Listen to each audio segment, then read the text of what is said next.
Hey gang, it's Ark. Today I'm going to show you a very fast summit start for an Interloper spawn. Let's go into custom here just so I can force the spawn region.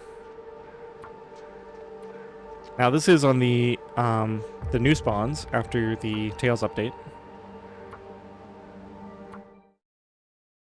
And there's two possible spawns in Timberwolf Mountain. Let's see which one we got. Okay, so we're up here near Deer Clearing. This is by far the better spawn. The other one, where you start like all the way around the mountain on the front right, would be quite hard to do and require a completely different route.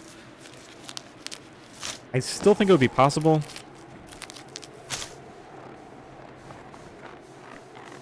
but this is the one that I'm planning to showcase today. Okay, so it's just after midnight. Now, before the update, there used to be matches always in the three-way cave down there. I have to run this so I don't get a sprain. I'm going to run up here and get up onto this ridge. That clears the sprain risk. Yeah, so you used to be able to get the matches from down there and then skip up to this level and then do the route that I'm about to do. And that would allow you to go through the cave because you'd have a light source. There was always a torch there too. I think there still always is a torch there. But with the new spawns, we start higher up, so it would slow us down to go down there, and I think the matches are only a 1 in 4 chance. So you can see as I take this route, I'm periodically stopping on flat ground to clear my sprain I risk. feel my hands. We can't afford to get any sprains here at all. Because we need to be able to climb.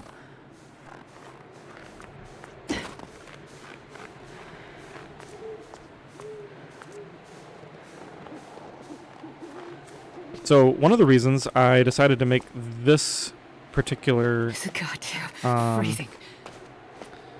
this particular showcase video is because I believe this is the only reliable way to do a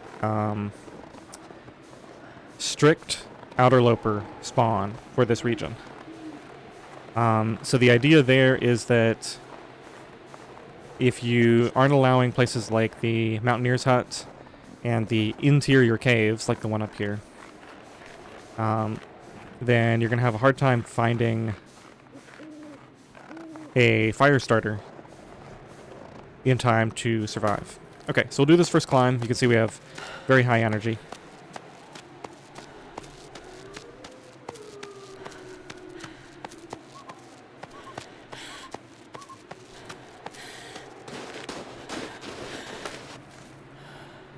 And now this is the tricky part up here. This is a route that I recently worked out. I haven't really ever seen anybody do this. Obviously I did learn the other skip from other players. Although, surprisingly, a lot of people using those skips don't seem to be aware of the fact that you can avoid sprains with 100% certainty by taking advantage of the grace period. I grabbed all the sticks from that spawn because we're going to need a hot fire once we get to the top. Alright, so we're going to walk up here, and then we have to crouch and kind of shimmy in here and kind of move around a little bit just to get up on this ledge, and then we can stand up.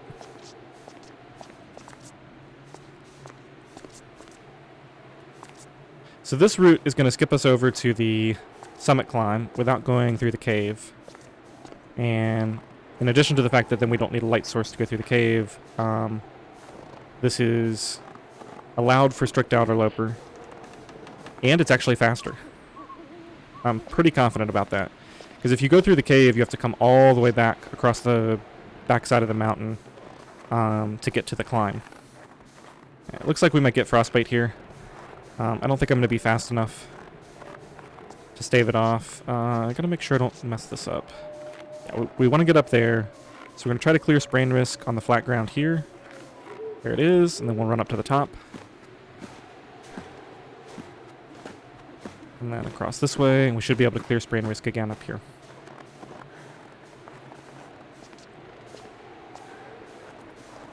And our target is that flat ground way over there.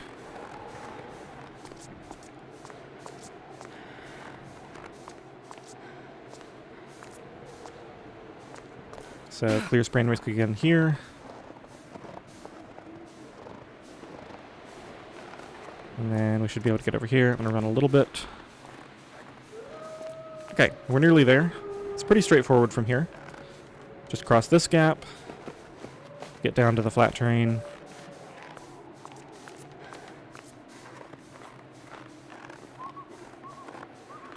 Now it's probably going to be quite cold up in the plain. So just to show you how you do this for real run, I'm going to run here to clear this gap. And then this part is pretty tricky. We're forced to stay low here and kind of get around to this spot where you can walk up. Okay. And if I were trying to speed run this, I'd just go straight to the rope. But if this was a real Interloper run, then I'd probably want to grab all of these sticks. And let's get some mushrooms too for a tea. I'm going to leave the rose hips. This is a good stick spawn here.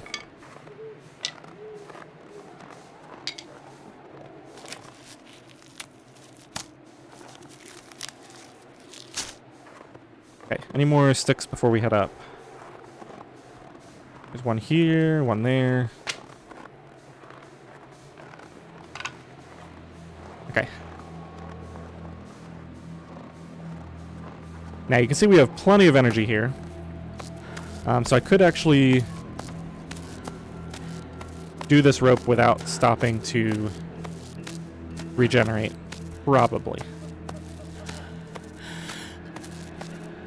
But I think I am going to stop on this ledge. Oh, one more thing up. There we go. Grab whatever sticks are here. And since it takes a while to regenerate here anyway, yeah, let's risk it. I'm going to craft some tinder while my energy regenerates. This is just in case there's no accelerant at the top and I fail my first couple of fire starting attempts, because we probably won't have much tinder available.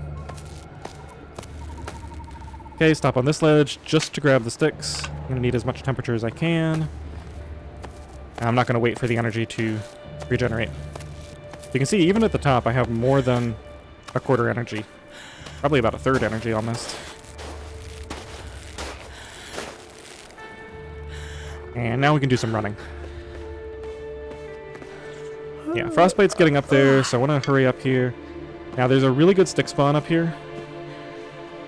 So we're going to come up here. Every stick is 1 degree Celsius. And we could need as much as, I don't know, 20 or 25 total, depending on how cold it is.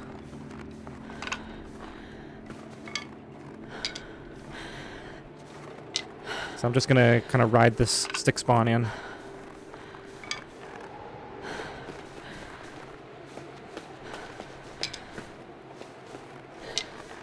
Okay, that's probably enough. Out of run energy. I think we're going to make it without Frostbite. Now, on certain spawns, Frostbite would be unavoidable. If you spawn in the wind, then that risk goes up much quicker. And there's not a whole lot you can do about it. However, if you spawn on like a calm afternoon, you won't even get the risk. And it'll be fairly straightforward. Alright, let's run it in. Now, before you start your fire, it's worth it to run over here and check behind this crate. Aha! So we got accelerant. Excellent.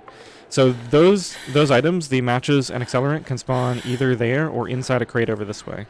So let's go and start the fire. I'm just going to put it here, kind of randomly. And we use the accelerant. Let's throw like 20 sticks on here and double check the temperature. Oh yeah, it was really cold in here. Let's go and throw a few more on. So I'm glad we stopped to get all those sticks. Frostbite risk is at 85%. Looks like we made it though.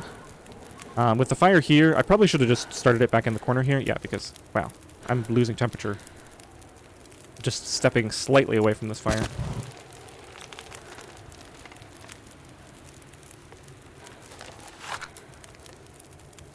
Yeah, so I'll only be able to break down that crate, it looks like. Okay, so just really quickly, just to show you, let's go ahead and prep these so we get some warmth. I should have taken my frostbite risk down. Oh, and I meant to show this. This is a half hour late now, but you can see we've only been awake for 2 hours. So it was probably right around 2 hours to get up here, maybe a little bit less. Now, if the matches don't spawn there, then you want to grab this fire striker. Obviously, we can get more warmth by throwing more wood on the fire. And also, if the matches don't spawn, it's best to start your fire right over here. That way you can break down this crate. This crate has the matches and accelerant in it, if they're not in the spot over there. Now, one big downside to this spawn is I think the hacksaw now only has a 1 in 4 chance to spawn up here. So there's a very good chance that you come up here and you don't get the hacksaw. But for an Interloper start that was not viable at all, to be able to do this, only lose about 20 to 25% of your health, and end up with 2 packs of matches, an extra accelerant, a fire striker, some wood, and then whatever else is around here. I think there's usually a book. Looks like we got crampons this time. Sometime you can get the flare gun. We got some maple syrup. Let's see if there's anything down here. Looks like there's a backpack. I think that always has a book in it. One of the advanced books for the rifle, maybe. So yeah, that's pretty much all I had to say about this. Now the other spawn, the one where you start... Do I, if I don't warm up soon? Basically over there somewhere. You have to come up and kind of goat along the entire face of the mountain to get up to the secluded shelf. I think that takes a lot longer, and I'm pretty sure that you have to get sprains. So it would be significantly harder. You'd probably have to rip down your socks and craft the bandages. But yeah, that's a quick spawn to summit. Hope you enjoyed it. Thanks for watching.